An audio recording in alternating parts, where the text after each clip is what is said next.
जिस हिसाब से रशिया ने पहले भी खबर आ रही थी कि मार्च अप्रैल में जब जंग चल रही थी तो इंटेलिजेंस दे रहे थे, कुछ रिपोर्ट्स थी कि वो ईरान को इंटेलिजेंस शेयर कर रहे हैं। आज खुले तौर पे तेहरान को प्लेन भेज दिया गया है, ऐसा प्लेन भेज दिया गया है जो रशिया के पास भी काफी लिमिटेड है। तो क्या वर्ल्ड वॉर 3 की तरफ हम जाते दिख रहे हैं? क्योंकि रशिया तो खुलेआम अब सपोर्ट कर रहा है, चाइना भी बैक चैनल से सपोर्ट कर रहा था, और जो रशिया और चाइना के साथ साथ ईरान का साथ देना जो जंग की शुरुआत से चलता आ रहा है अमेरिका के खिलाफ खड़े होने के लिए, तो क्या ये वर्ल्ड वॉर 3 की तरफ एक कदम है? वर्ल्ड वॉर 3 की आहट सुनाई दे रही है आपको यहां से? बिल्कुल सुनाई दे रही है, उसमें शक क्या है। देखिए, लड़ाई जो यूक्रेन में है वो इंटेंसिफाई होगी, क्योंकि आपने पीस टॉक करते रूस को ऐसे छेड़ा है, रूस के ऊपर आपने वार पे वार करते रहे हैं, अपने टेक्नोलॉजी दे के आप उसकी रिफाइनरीज को ठुकवा रहे हैं। ऐसी हालत रूस में पैदा कर दी है कि उसे भारत से पुतिन को मांग करनी पड़ी कि मेरे को रिफाइंड ऑयल और डीजल और पेट्रोल भेजिए, और हम भेज रहे हैं, वहां से चीन भेज रहा है। ठीक है, तो आप मतलब पीस टॉक का बात करते हैं, लेकिन पूरा नुकसान पहुंचाने की चेष्टा अमेरिका की है, यूरोप की है, और वो अब रूस को उन्होंने इतना बोरिया दिया है, बौखला दिया है पुतिन को, कि वो एस्केलेट करेगा यूक्रेन में, और टिट फॉर टैट आपको वो जवाब देगा ईरान के जरिए। ठीक है, और ईरान को दोनों चीन और रूस इंटेलिजेंस सपोर्ट देते आए हैं, targeting support via BeiDou satellite, GLONASS satellite, GPS जो इनके हैं, उससे टारगेटिंग इंफॉर्मेशन पूरी देते रहे हैं। और अब तो बात हो रही है कि रूस जो है ईरान को Su-35 जेट फाइटर्स देने वाला है, और S-400 surface to air missile देने वाला है, जो गेम चेंजर हो सकता है जी। उसके बाद अमेरिका का एयर अटैक करना आसानी से फिर आसान नहीं होगा साहब। अच्छा खासा नुकसान उठाना पड़ेगा, अच्छा खासा नुकसान उठाना पड़ेगा। जी जी। तो अब सर ये तो लड़ाई तो बढ़ती ही दिख रही है, और बढ़ने में प्रॉब्लम यह है कि गल्फ ऑफ हॉर्मुज बंद रही तो दुनिया की इकोनॉमी का सवा सत्यानाश बिल्कुल सर्टन है, क्योंकि अब ऐसी स्थिति आ गई है कि जो आपके पास लीवे थी स्ट्रेटेजिक पेट्रोलियम रिजर्व्स की, वो खत्म हो चुकी है। अब आएगा असली कष्ट, और इसलिए अब जरूरी है कि गल्फ ऑफ हॉर्मुज खोले, अपनी चतुराई दिखाते दिखाते ये कि हम तो गल्फ ऑफ हॉर्मुज साउथ से खोल देंगे और भाड़ में जाए ईरान, एमओयू जाए भाड़ में, ये तो हम बेवकूफ बनाने के लिए कर। तो आप किसका बेवकूफ बना रहे हैं? आप अपना और दुनिया का बेवकूफ बना रहे हैं। झूठ और फरेब की भी कोई हद होती है। Why did you sign the MOU if you had no intention of abiding by it? इतना बड़ा बड़ा काले अक्षरों में साइन क्यों किया आपने, जबकि डे वन से आप उसको तोड़ने पे आमादा थे? हमने तो बेवकूफ बनाया। स्टॉक मार्केट्स को कंट्रोल करना था, वहां पैसे भी कमा रहे हैं कि मैं प्ले करूंगा स्टॉक मार्केट्स, प्ले करूंगा प्राइस ऑफ ऑयल। तो फिर ये साहब खेल बड़ा महंगा पड़ जाएगा दुनिया को।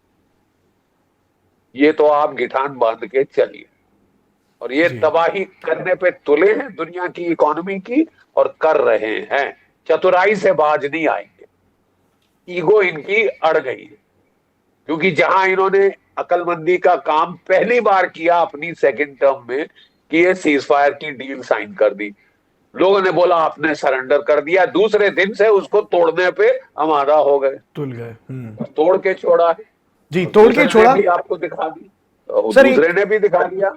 आप तोड़ोगे तो ठीक है, गल्फ ऑफ हॉर्मुज बंद कर देंगे। सर अब हमने अमेरिका के पर्सपेक्टिव से तो समझ लिया कि जो डोनाल्ड ट्रंप ने किया वो सरासर बेवकूफी थी, पूरी दुनिया को अब फिर से ऑयल क्राइसिस की तरफ धकेल दिया। लेकिन अब यहां ईरान के अंदर खामिनी की मौत का बदला लेने की भावना है। मुज्तबा जी ने ऐलान किए हैं कि जब तक बदला नहीं लेंगे शांत नहीं बैठेंगे, हिट लिस्ट जारी की है। अब यहां से ईरान का आगे का रास्ता क्या है? ईरान यहां से आगे जंग कैसे लड़ेगा?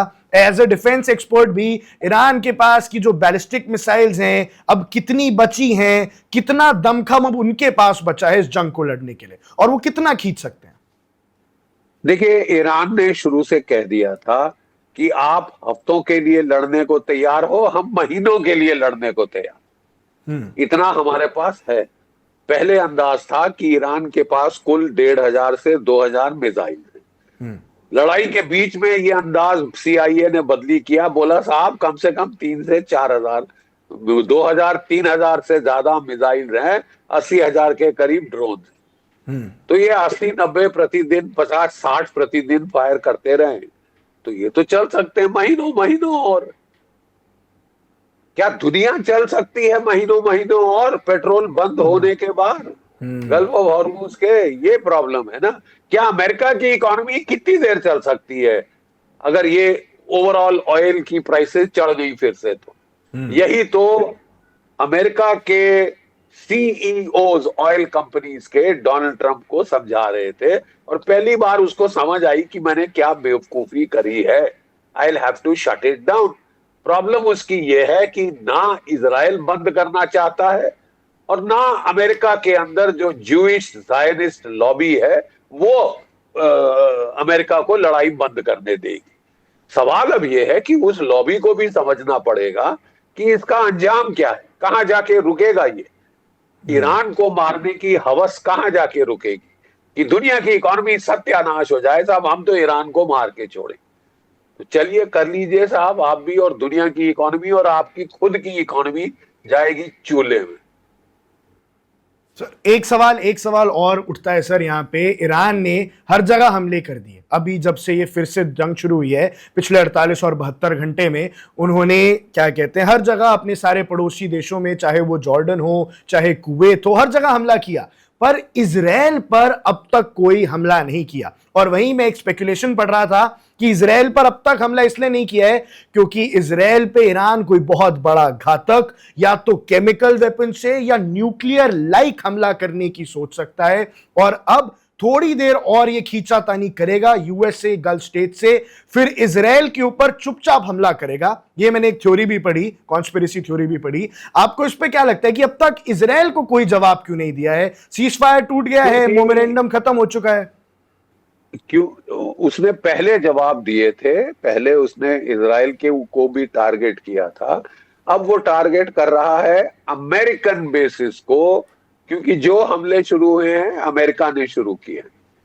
इजराइल ईरान के ऊपर जो डायरेक्ट अटैक शुरू हुए हैं वो अमेरिका ने शुरू किए। इसलिए कुवैत में, इराक में जो भी अमेरिकन बेसिस, जॉर्डन में, उसने अच्छी तरह से उनको पलटवार किया है। और अगर इजराइल ने भी थोड़ी मंदी लाई है अपने लेबनान के हमलों में, दोबारा शुरू करता है तो ये मुझे पूर्ण विश्वास है कि इजराइल के ऊपर भी हमला करेगा। नंबर 2 चीज ये है कि अमेरिका अपने बेसिस, अपनी अमेरिकन की जान से ज्यादा वो इजरायली जानों पे ज्यादा तवज्जो दे रहा है। मैक्सिमम उसने जो इंटरसेप्टर मिसाइल हैं, जो डेंसिटी है वो इजराइल के ऊपर है।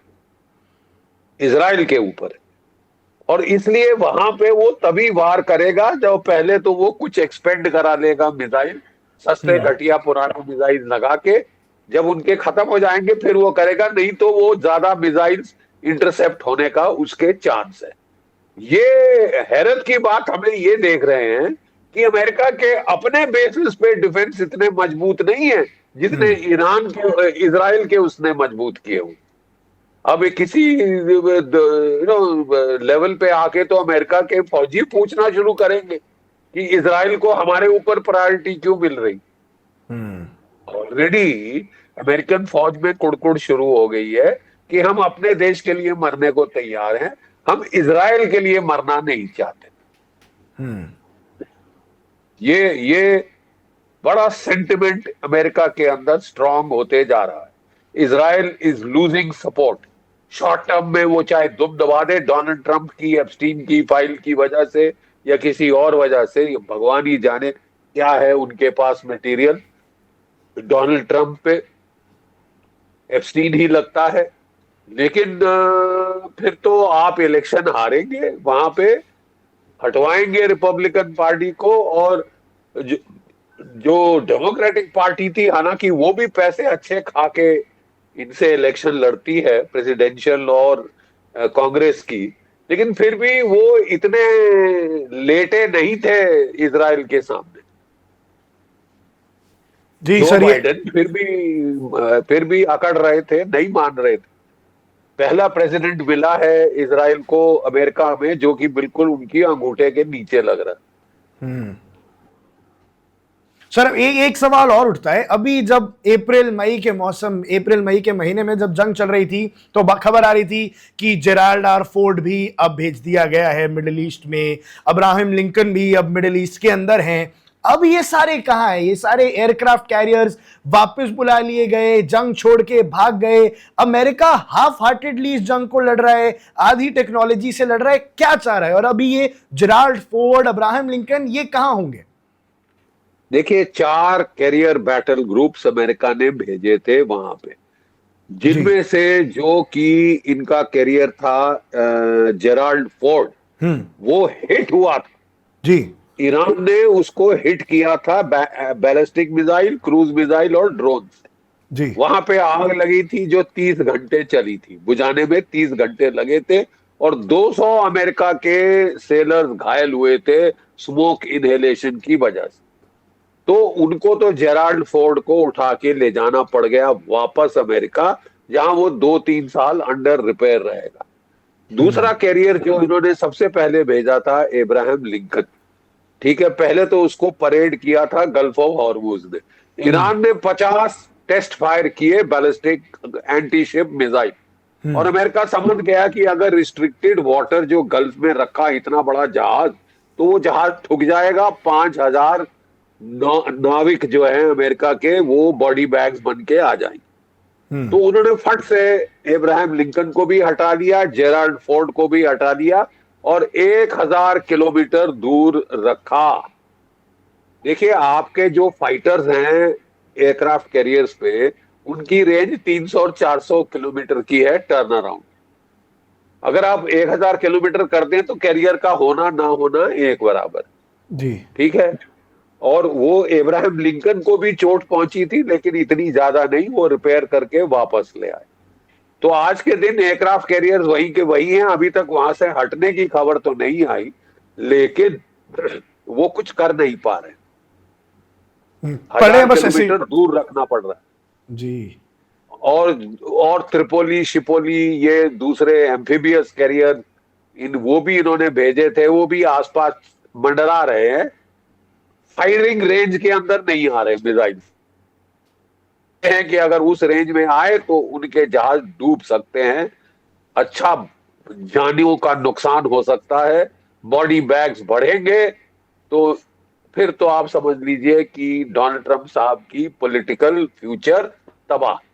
जी, काफी प्रेशर पड़ रहा है, काफी तबाह होने की खबरें भी हैं। लेकिन सर, अभी हाल ही में एक ब्रेकिंग खबर आई थी बिल्कुल हमारी कॉन्वर्सेशन से थोड़ी देर पहले, कि हूती रिबेल्स ने एक प्लेन पर कब्जा कर लिया था। अब हिजबुल्ला और हूतीज, इनका सपोर्ट लेके ईरान क्या कुछ नई टैक्टिक लगाएगा? क्योंकि एसिमेट्रिक वॉरफेयर के लिए आईआरजीसी जाना जाता है, और अब यहां से बैकफुट पे धकेलने के लिए, होर्मुज का हम फैक्ट समझ गए, लेकिन यूएस और इजराइल को बैकफुट पे धकेलने के लिए, जंग के मैदान में पीछे धकेलने के लिए, क्या अब हूतीस का और हिजबुल्ला का इस्तेमाल होना शुरू हो जाएगा और हर तरफ तबाही देखने को मिलेगी?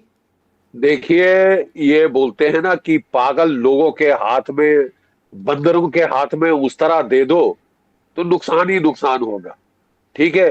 अब यहां इतनी ताकत अमेरिका के हाथ में दे दी है, और उनका सरगना अगर एक इंसान हो जिसकी दिमागी हालात के ऊपर सवालिया निशान है, जी। फिर तो दुनिया का नुकसान होगा ही। आप ईरान को ज्यादा तंग करेंगे, छेड़ेंगे, उसका अगला मूव क्या होगा? हouthis को बोलो कि रेड सी भी बंद कर दो। 22% रोक दिया हॉर्मूज से, 15% रोक दो ये रेड सी से, बाबल मंदेब स्ट्रेट से, और कर दो दुनिया की तबाही पूर्ण रूप से स्वाहा। कर लो जो करना है। और ये भी लगे हैं कि साहब मैं करा कर ही छोड़ूंगा। क्या हासिल होगा आपको? दुनिया की इकोनॉमी तबाह करके आपको क्या श्रेय मिलेगा? आपकी खुद की इकोनॉमी भी मार खाएगी। ठीक है। और मुझे समझ नहीं आ रहा कि ये सिंपल मैथमेटिक्स, लगा था कि डोनाल्ड ट्रंप साहब को समझ आ गया है। समझ आ भी गया था तभी उन्होंने एमओयू साइन कर दिया। जहां एमओयू साइन कर दिया तो जो मागा के जो पागल लोग हैं वहां पे कुछ जो मैड, एक उसके अंदर एक मैड तबका भी है, फ्रिंज, लूनेटिक फ्रिंज, उसने बोला सरेंडर डॉक्यूमेंट साइन कर दी। लड़े जाओ, लड़े जाओ, है काबिलियत। अंदेशा अंजाम देख लिया है लड़ाई फॉरवर्ड करने का। गल्फ ऑफ हॉर्मूज तो बंद है, बाबल मंदेब स्ट्रेट भी बंद करा के आप साबित क्या करना चाहते हो? कि रही सही दुनिया की इकोनॉमी में अगर कुछ स्कोप था बचने का, वो भी हम खत्म कर रहे हैं। कि दुनिया की इकोनॉमी को तबाह करके डोनाल्ड ट्रंप साहब अपने आप को चंगेज खान बोलेंगे या क्या, वो खुद पे चोट पहुंचा रहे। यूरोप की इकोनॉमी की तबाही, एशिया की इकोनॉमी की तबाही, भारत की इकोनॉमी की तबाही करके तुम्हें मिलेगा क्या? जी, एक सवाल और पूछूंगा सर। जिस हिसाब से अभी डोनाल्ड ट्रंप ने खुद आके कबूल किया था कि मुझ पे असैसिनेशन का थ्रेट है, पता नहीं मैं कितने दिन और लकी रहूंगा, इसके बाद कल ही खबर आई कि ग्रैहम की डेथ हो गई, जो बहुत ही सीनियर मिनिस्टर हैं, जो बहुत ही सीनियर सेनेट मेंबर हैं और ईरान के खिलाफ हमेशा बहुत एग्रेसिव रहे हैं, वॉर को पुश करने में रहे हैं, ईरान की हिट लिस्ट में थे। हालांकि कोई औपचारिक सबूत नहीं है कि उनकी डेथ में ईरान का कोई लेना देना है, लेकिन क्या अब ट्रंप पे असैसिनेशन अटेम्प्ट हो सकते हैं और क्या ऐसी कोई खबर आ सकती है कि ट्रंप को असैसिनेट कर दिया गया? देखिए, अगर ट्रंप और इजराइल आयतुल्लाह खमैनी को असैसिनेट कर सकते हैं, 48 टॉप कमांडरों को असैसिनेट कर सकते हैं और मार उस पे भंगड़ा कर रहे हैं कि हमने मार दिया, मार दिया, मार दिया। मतलब वो ये भी नहीं कह रहे कि हमने कोई क्लैंडेस्टाइन किया है, शरेआम कह रहे हैं हमने मारा और मारेंगे, मुश्तबा को भी मारेंगे। ठीक है। तो कल अगर दूसरे आपके बर खिलाफ यही करें, उनकी टेक्निक अलग होगी, वो टेररिस्ट के थ्रू वो करेंगे। ठीक है, लोकल या कहीं और के टेररिस्ट लगा लगू के करने की कोशिश करेंगे। इतना आसान तो नहीं है, मैं साफ कह दूं, क्योंकि यूनाइटेड स्टेट्स दो महासागरों के बीच है। मतलब उसकी जो, जैसे कहते हैं ना किले की मोट होती थी, ये तो किला है, अलग से वहां है, वहां पे जाके किसी का मारना कर पाना बहुत मुश्किल है। लेकिन ये जरूर है कि डोनाल्ड ट्रंप साहब को बड़ी सिंपैथी मिलती है। जब उनपे असैसिनेशन अटेम्प्ट हुआ था और उस वक्त वो डरे नहीं थे। साफ कहना पड़ेगा कि वो मतलब हैरत में पकड़े गए तो उनको भी समझ नहीं आया क्या, तो थोड़ी बहादुरी दिखा दी। जो जब उनको वियतनाम जाना था लड़ने के लिए, तब वो वहां से चिकन आउट हो गए थे। अरे 5 बार इन्होंने टूर ऑफ ड्यूटी वियतनाम में डॉज करी है।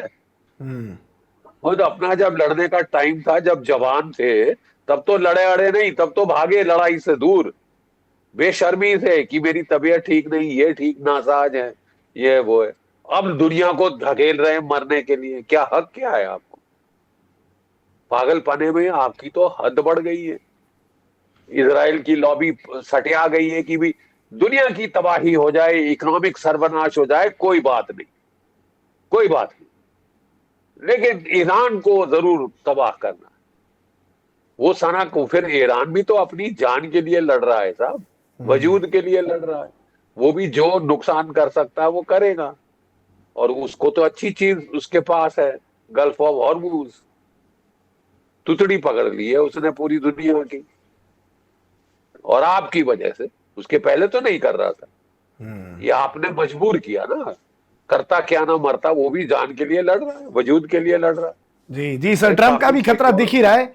लेकिन सर, जाते जाते एक आखिरी सवाल कि ये जंग भाई अब कहां जा रही है, किस तरफ जा रही है, तीनों के पर्सपेक्टिव से समझना चाहूंगा। यूएस के पर्सपेक्टिव से, ईरान के पर्सपेक्टिव से और इजराइल के पर्सपेक्टिव से। अब इन तीनों के पर्सपेक्टिव से what is the next step for this week, क्योंकि अब ये जंग पूरी तरीके से एस्केलेट हो चुकी है, जैसा कि आपने हमारा अंदाज था कि इतनी अकल है डोनाल्ड ट्रंप को कि वो समझते हैं कि दुनिया की इकोनॉमिक तबाही हो रही है, तो वो जंग को ज्यादा नहीं बढ़ाएंगे, छुटपुट बढ़ा देंगे, फिर टॉक्स पे आ जाएंगे। लेकिन साहब जो विश्व साइकिल शुरू हो गया है, ये तो आउट ऑफ कंट्रोल जाते लग रहा है मुझे। और अगर इसको जल्दी नहीं रोका गया तो दुनिया की तबाही निश्चित है। आप थर्ड वर्ल्ड वॉर के खाई में झांक रहे हैं। जी, ये काफी बड़ी बात कह दी सर आपने। बख्शी साहब ने हमें बताया कि ये थर्ड वर्ल्ड वॉर की आहट है, क्योंकि ट्रंप मान नहीं रहे हैं। ट्रंप जो कर रहे हैं वो अपनी जिद पे कर रहे हैं, अपनी ईगो पे कर रहे हैं, जिसकी सजा पूरी दुनिया की इकोनॉमी दे रही है। बख्शी साहब, आपने अपना कीमती वक्त हमारे लिए निकाला। Thank you so much sir. आपकी इंसाइट्स हमारी ऑडियंस के लिए काफी वैल्यू रखती है। कमेंट्स में वो आपको प्यार देते हैं, और बहुत बहुत धन्यवाद सर। जय हिंद। जय Hind. Subscribe to One India and never miss an update. Download the One India app now.